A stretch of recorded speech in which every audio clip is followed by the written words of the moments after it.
Good afternoon and welcome to our November SendMyAd webinar.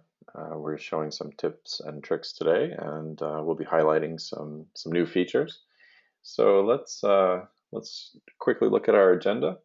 The new features we're going to tackle today are auto stamping information on ads. We've completely replaced the old trim tool. So we are trying to eliminate use of Flash throughout the website, and that was a major component of that. There's a way now to quickly change the background that you see in ads. So we'll show you that. And then we'll also show you a way to customize the issues list view. And that includes a new thing where you can now hide the minutes and seconds and just look at the dates.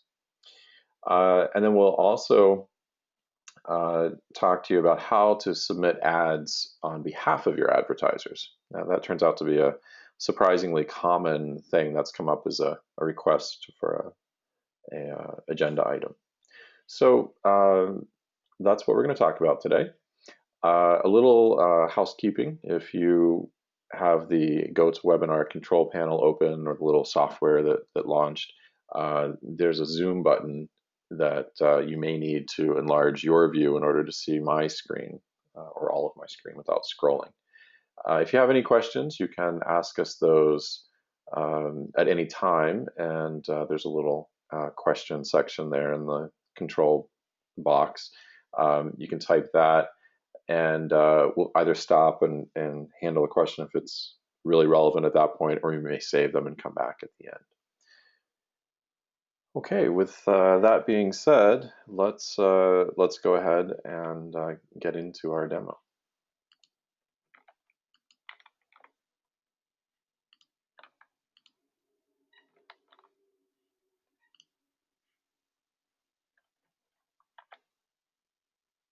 Okay, so you should see my my SendMyAd screen. I'm logged in as a publisher user on one of my demo support sites, and we're just looking at ads here. Okay, let's talk about the auto stamp feature. Now let me just show you first of all one that already has been auto stamped. I believe this one has. Yes, okay. Down at the bottom, I've turned off my view of my boxes so that you can see this better. Typically, you're looking at the boxes from the ad spec or the ad itself. Now, you may also have the trimmed view on, but I've just turned off all of those views. So I see the whole file and I don't see any boxes. And you can see down here at the bottom, I've got this auto stamp and then a code here, and the code is actually the materials ID. Okay. So this is not the greatest example of where to place it, perhaps in this ad, but we can control that, and I'll show you how to do that. Okay. One prerequisite for this is you must be using publisher approvals, and that's because this happens automatically when the ad has been approved by the advertiser, and but you need to look at it. You need to be sure that it's okay. So let's go to my publication, and this is actually done. We turn on this feature. Okay, so this is a feature that must be enabled, and that's something that we do at SendMyAd. So if this is a feature you're interested in, just talk with your sales rep and he can set that up for you. But once we've enabled it, then to configure it, what you need to do is you have to turn it on for every ad size that you want it enabled for. So in this one, I've got quite a few different ad sizes. But it may be that I only want it on my full page ads, let's say. Okay. So when the feature is turned on, you're going to see this auto stamp button up here. Okay. If it's grayed out and you click it, it will give you a warning, and it will tell you that you haven't turned on publisher approvals and that you have to be using them in order for that to work. And those can be configured out at the publication details if you go to manage approval cycles. Alternatively, you can enable approval cycles at the publisher level that's in your company profile. But anyway, so once you've got this enabled and you can configure it, then what you have is a place here where you can add an item, and you tell it what you want the information to say, so whatever you want in the slug, and we do give you some variables, just like we use for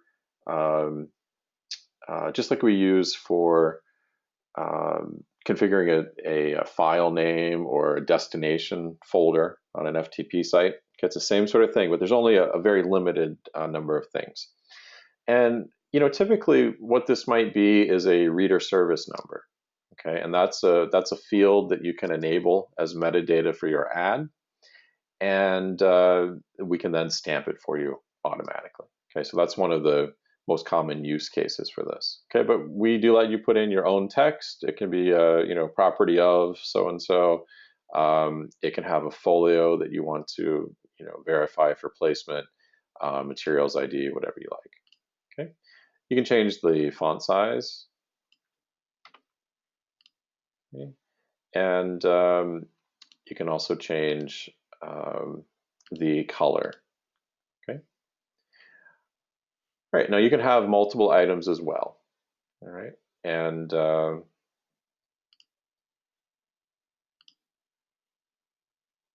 that's easy to do. And then the last thing is the placement. Okay, so once you've configured one or more of these, you get this preview, and you can see that I'm able to just drag and drop to wherever I want. So let's move it up to the top now. Okay, we'll move it as far up as we can. Okay, and then hit close. Okay, now let's go back to a file, and I've already uploaded a file here.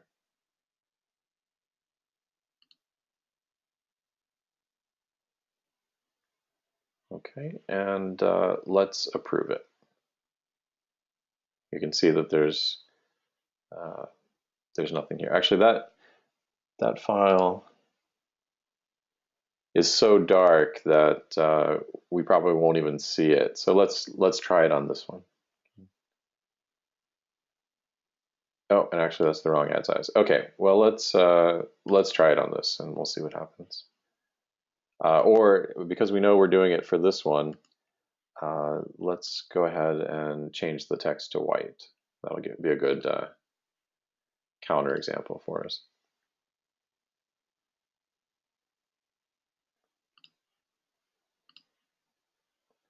Okay, so we'll change it to white. Okay, back to my ad. Let's approve this.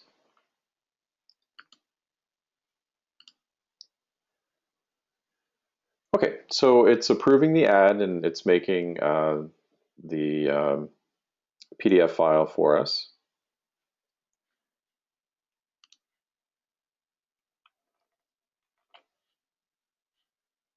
Okay, and in the meantime, I'm going to upload another ad.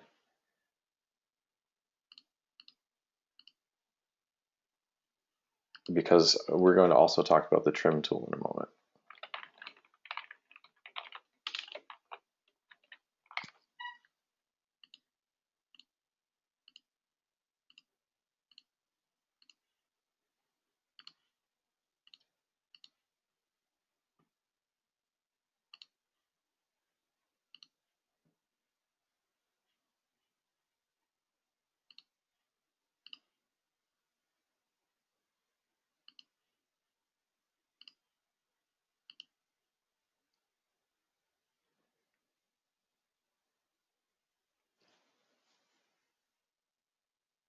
All right, so we're uploading an ad.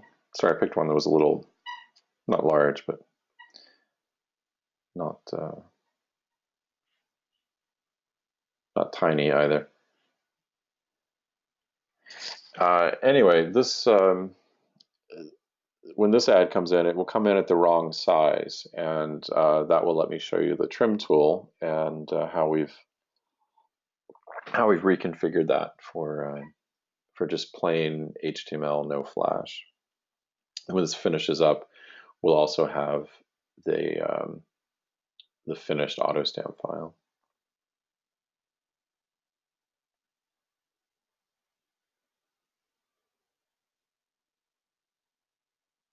I'll tell you what, there's no reason to make you wait for that. Let's come back to our file here. Okay, and you can see obviously here's our auto stamp text. Okay, and it did respect our choice, making it white, and it does show in the preview. Okay, so you have a way to verify that it gave you the information that you wanted, and you can see that it grabbed dynamically the materials ID for us. Okay, and then you can also see that there were those other fields besides materials ID and besides static text that you're able to put in to this auto stamp, and you can see those right here: proposed folio, external folio, and the reader service number. Okay, so all of those are available to you. Okay. All right, so that's auto stamp. Again, if that's a feature that you're interested in, if you do reader service numbers and you need to automate that process, or you need to drive that process through us, just let us know and we can do that. Okay, let's go through and upload a file, and I'll pick a smaller one this time.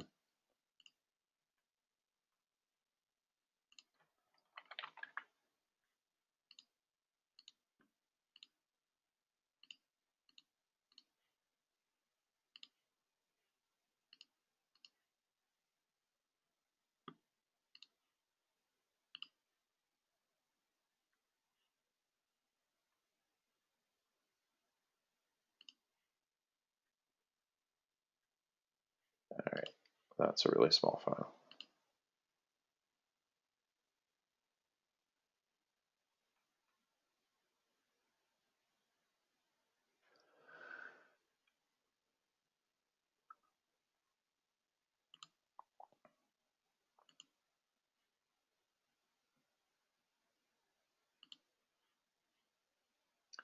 All right, that'll come up in a moment. And this is the kind of culmination of a big effort that we've made to really try and eliminate Flash. And that's because a lot of the web is moving away from Flash. Um, Whenever you can do something now in just regular straight HTML, it's going to be faster. It's deal with fewer issues of compatibility. So it's really the trend on the web, and we definitely want to do the same thing. So there are some pieces here and there that use Flash, but the one that everyone is familiar with is the trim tool, and that's used repeatedly day in and day out by everyone. So this is a really big change.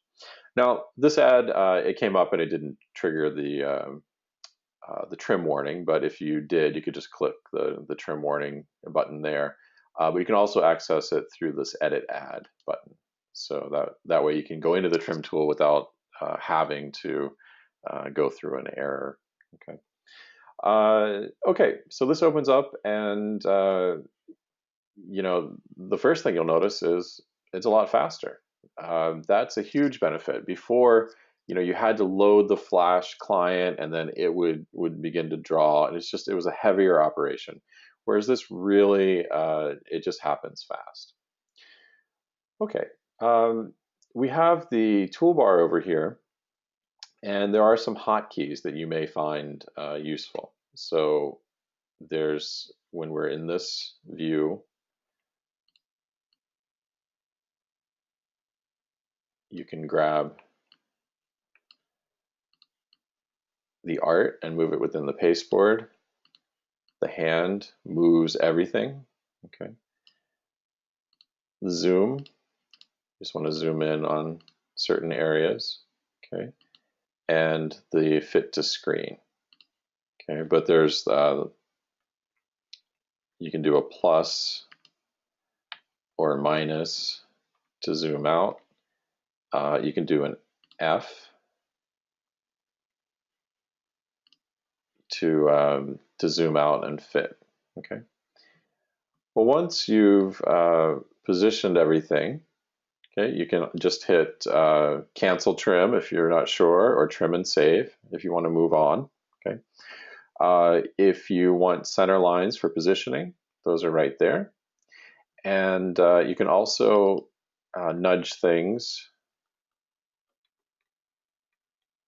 You can do a left and a right arrow key inside the field. Okay.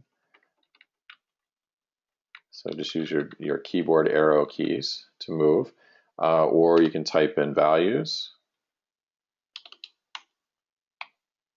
Okay. You can recenter it like this. And if you are pretty sure that you've positioned it, but you want to kind of move things around and just look, you want to move the canvas, but you want to be sure that you don't mess up your positioning, you can lock the image. And when you switch to the move tool, nothing happens. Okay. I have an optional feature called adding text, so I have the option to do that there. So if you have that feature, it works very similar to how it used to work in the other client with Flash, and you just move things into position, and you can type the text here.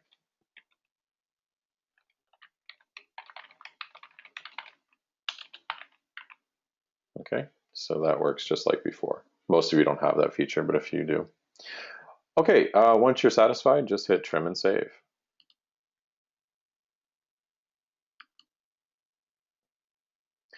And from here on out, the process is exactly the same. We trim it, we re-preflight to make sure that we didn't do anything to the file during trim that caused the file to sort of fall out of your specifications. So a typical thing there would be if you enable scaling in the trim tool. That's one of the options in the company profile. Then you might scale it too far. So the user may put in that they wanted to scale the file 20% larger, and that actually makes the effective resolution of the images too small based on your pre-flight. So we're smart enough to check that and be sure that we didn't damage the file through anything that was done there. Okay, and then once you're ready, you can just approve it and move on. So there's nothing that you need to configure. The old trim tool is gone. It's all replaced by this. It's been in use now for about a week and a half, and we haven't had any support requests about it. I mean, it's been very seamless. So we're pretty confident that it's working as you'd expect, and hopefully it looks similar enough to the old trim tool that your users and your staff members aren't even really concerned about it. It just doesn't work any differently than what you're used to. All right. Well, there's another new feature. It's a tiny little one, but it's pretty handy, and that is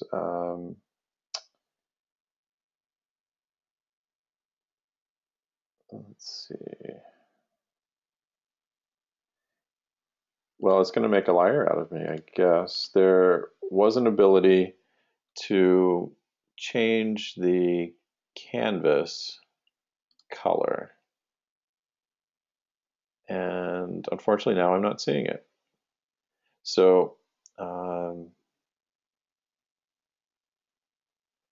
maybe I'm just missing it. But what I'm speaking about is this area here. Okay, and before you would have to come in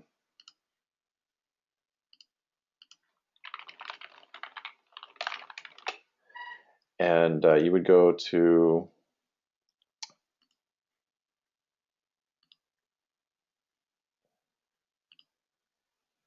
in here to your user preferences, and you could set the background color right here.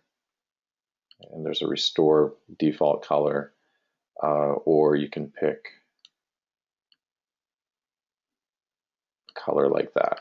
Okay, so whatever you want. Let's come into here.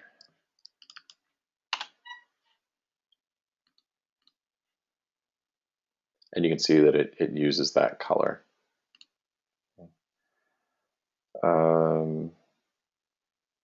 Well, sorry about that. It was here when I was testing it, and it's not here now, so we'll figure that out. But it should be in there.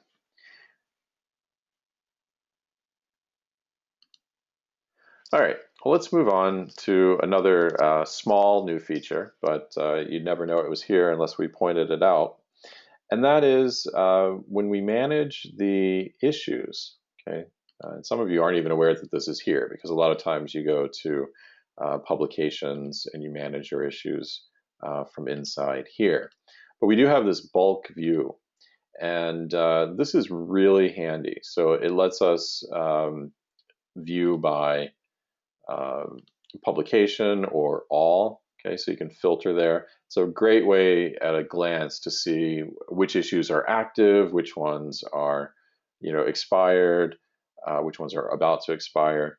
And you can also, without having to go into every single issue, you can do some bulk actions. So if you haven't used this view, we really encourage you to explore it, because there really are some, you can like bulk disable ads. So let's say you're having, a problem with the title, you need to quickly, shut down ad reception for a little bit.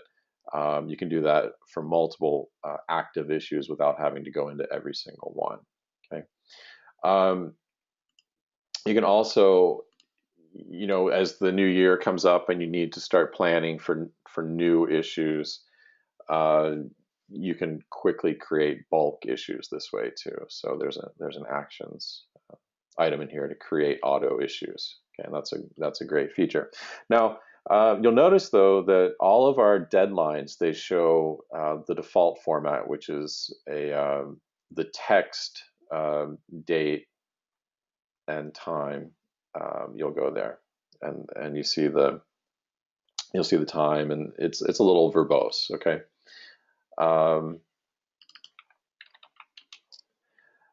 So then what you can do if you want to change that is you can go to Manage Views, and you can make a new view if you want. Okay. And so I've got one that I've called Limited, where I've actually hidden some of the fields. So I've got, I'm just showing run date, for instance. Okay. But here I can change my format. So here's the default format. Okay. And then I've got the number notation with and without the time. So I can just pick, how I want to view this. So let's go to a more compact format. And I need to switch to my new view. And now you can see it picks up the new format. Okay, and actually thanks to one of my coworkers here, he's pointed out that they actually moved this this little feature. So the background color thing I couldn't find before, it's actually under Views. So it's under Visual Presentation. This whole thing was not here before, okay, but now it is. And you can see that that is the exact same view that we had in the look and feel section in my user preferences. Okay,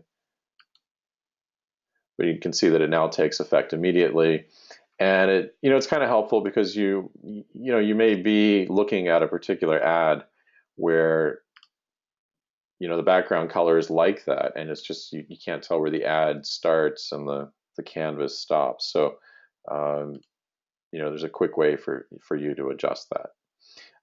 We don't have in that area, we don't have the return to default value. So if you set it to something that you hate when you're looking at other ads, go back into your user preferences, look and feel, and you can change it right there. Okay, the last thing we want to talk about is how to submit ads for your advertisers. So this is something that it comes up more often than we realized, and it does happen that as a publisher, you have that advertiser that they're a good client, but they just can't figure out how to deal with SendMyAd, or they're on a tight deadline, they can't get into it for whatever reason, but they email you the file. But you still want the file to go through your normal process. You want it to trigger emails to them. You want it to go through your approval process. You want it to get it automatically delivered to where it needs to go. So you need the ad in SendMyAd, but the advertiser just can't manage it. Or you maybe for in-house ads, PSAs, things like that, where you as the publisher need to submit it, but maybe you need to tag an advertiser or an agency or something like that. Okay, so let's see how we do that. So I'm logged in again as a publisher, and I'm going to pick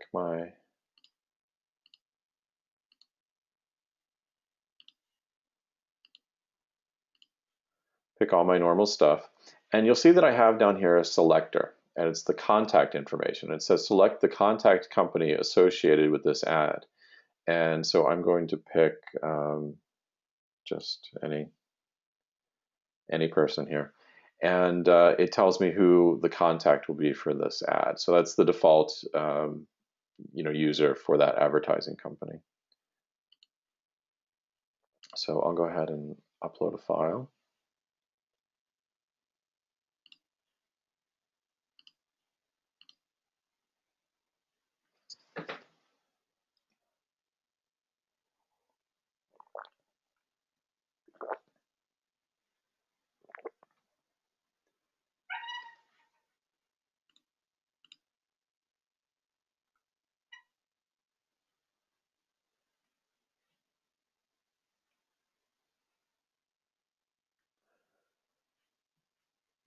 Okay, now in the background, this is sending us emails for all the various events, and you can see down here that the ad contact is set to the person that I picked there.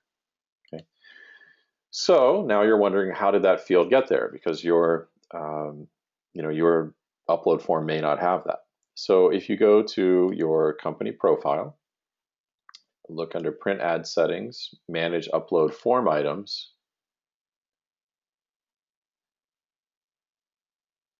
Okay, and it's right down here, Show Ad Contact Selector, and you can require that or not.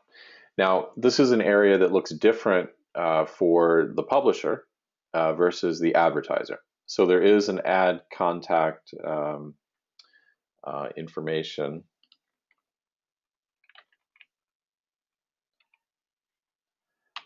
for the publisher, and as well for the advertiser. And the advertiser one, it's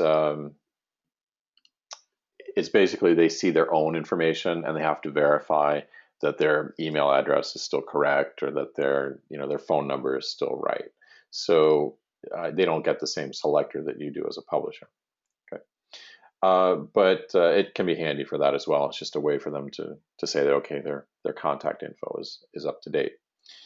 So that's how you turn it on, and that's really pretty much all you have to do.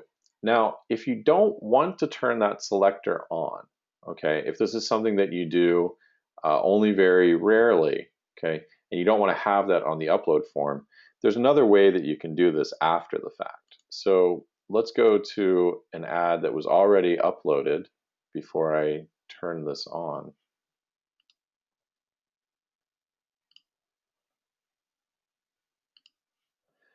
And if you just come down here in the same area to add contact, there is this little change button here.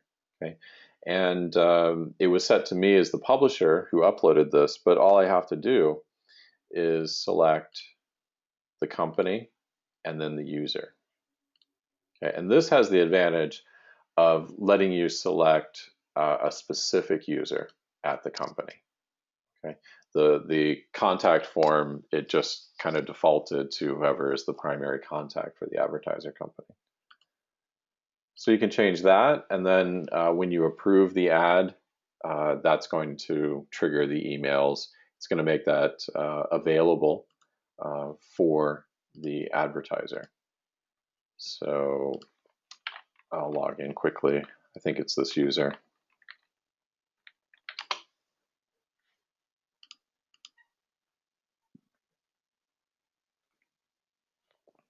Okay, and there's my ad right there. So it's pretty straightforward, easy to do.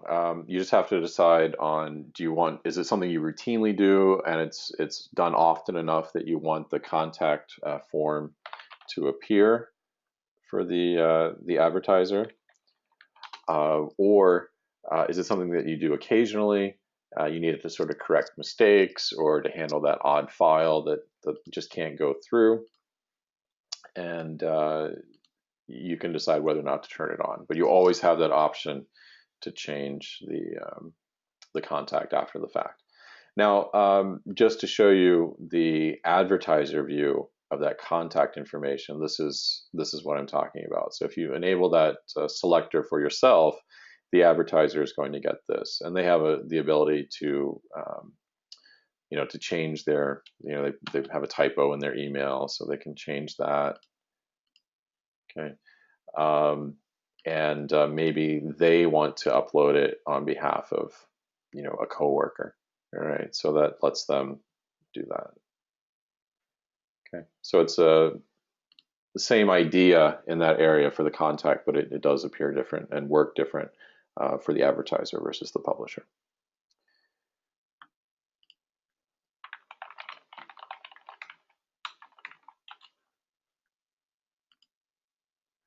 Okay, if you have any questions, I'd be happy to take them. I've got one here. It says, what about adding text to the preview? Can you still do that?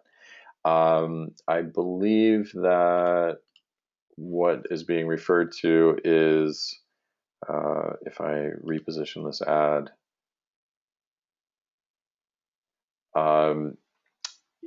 if the publisher has the ability, and this is a publisher user, you'll recall that I had the ability over here to add text to the file through the trim tool. So that is still part of the feature of the new trim tool. So again, that's another for pay option, and it's also a publisher only feature. So in a way, it's very similar to auto stamp. It's like the manual version of that, and it does happen during trim. Just to re-reference that here. So we go back to that same file and go to edit ad. There's the text objects here, so I can add the text. You can see that it just positions it here, and I can change it right there. So that if you have that feature, it's still there and it still works exactly the same way. All right, well, thank you for joining us today, and we hope you'll join us next month. If you have any questions, please let us know. If you have topics to suggest for next month, we'd be delighted to hear them. We always prefer to show you what you want to see. There are some new features still from the last update, which is about a week and a half ago, so we'll tackle some of those next time. And also, I wanted to return to a topic that we covered or started to cover last month, which was to go through a lot of the settings in the company profile. So we only got part way through that, and we'll do more of that next month. But there's room on the agenda, so if you have anything you're curious about, please let us know. All right, thank you very much, and we hope to see you next month. Goodbye.